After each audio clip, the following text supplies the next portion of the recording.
Are you ready for an electric Blazer RS? This thing is over $53,000 and has a range of under 300 miles. Are you ready for that? This is the first one I've seen. Maybe, but we're not here for that on a Sunday. Oh, and welcome. Welcome to the Sunday Rant. It's Trucking Answers. Hey, besides electric cars, what did I see this week? Oh, a news story that said they were amazed. Can you believe that some companies are illegally using foreign nationals to drive trucks? Duh. I read that, I go, this has been going on forever. What they're talking about is some companies use trucks that have two plates on them. And then they use people from another country that rhymes with Schmexico, and they use those They use those drivers here to run loads here in the U.S. That's called CABOTAGE. It's illegal. But companies are doing it, and they're all surprised. And we're all like, duh. Companies I know, as I see them up here all the time, Mesilla Valley Transport, many of their trucks have two plates on them. They have a U.S. plate and a Mexico plate. And I'm not just picking on them. Those are the ones that I've seen here. Whenever I go out, I see tons of these kind of different trucks with these two plates. And we've had some drivers show up from there, and they don't speak any English at all, not one word. And so they're trying to use their phone. I'm like, no, I'm not talking to you, right? You're supposed to speak English. And you can say whatever. People can come, Mark, that's not right. No.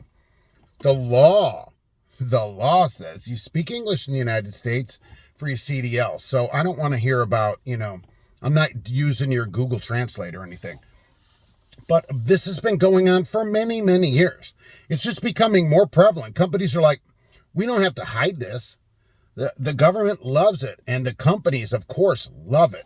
And this goes right along with another article because an owner-operator had posted, apparently was griping about the price of a load from somewhere in Florida to Tucson or Phoenix, something like that. And it was only $3,000 and to the owner. And so he was griping that, he wouldn't make a lot of money. Yeah. You know why it's low? Because you can get people to come and take it cheap, just like this. It's one thing to say free market competition. Yes, okay, so that's one thing. But you cannot compete with somebody whose level of living is way lower, where their country is lower. They're just going to live in the truck forever and send that money to another country. You can't compete with that when that driver is making, a third of what you make or 20% of what you make. We can't compete with that, and that's not free market. That's not the fair market. That's somebody, you bring somebody in who you're not going to give them any benefits, you're going to pay them less money, and then, we have loads that don't pay anything. Yeah, because you can get a dual-plated company, to go run that load. Oh, we're just running that load, and they take your load, and then you don't make any money on it. Absolutely. So, yeah, normally I'm like, hey, whatever the rate is, but that's why this is happening. And some place finally woke up and said, wow, we can't believe this. It's been going on forever. And it isn't just them, okay? And, of course, we would have to say, I'm sure MVT would say, oh, we have no idea what you're talking about, and we would never do anything like this, I'm sure. Right? And are they doing that? I have no idea. I think so, personally. That's my opinion. Have they been taken to court for it? No, not yet. Maybe not. Don't know. There's tons of places doing that kind of stuff.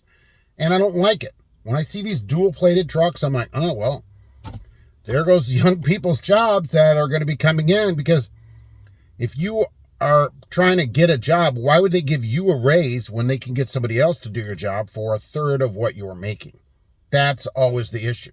Free market, it has to be a fair market and a fair across the board. When you bring somebody that will accept 10% of the pay because they're just here for one reason or whatever, then that's not fair to everybody else.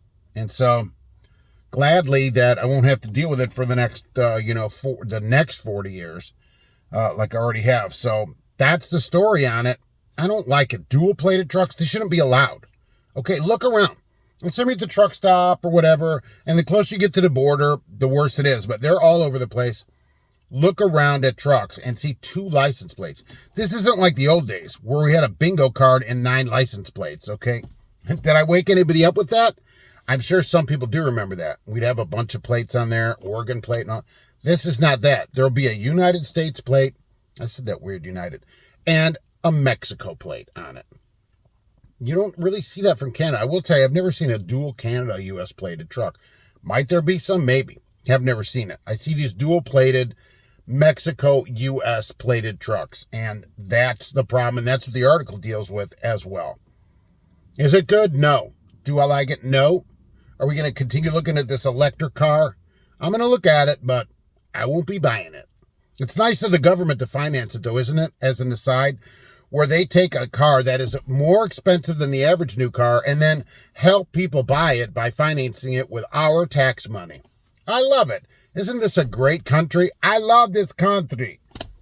Thanks for watching. We'll be back soon with another Trucking Answers.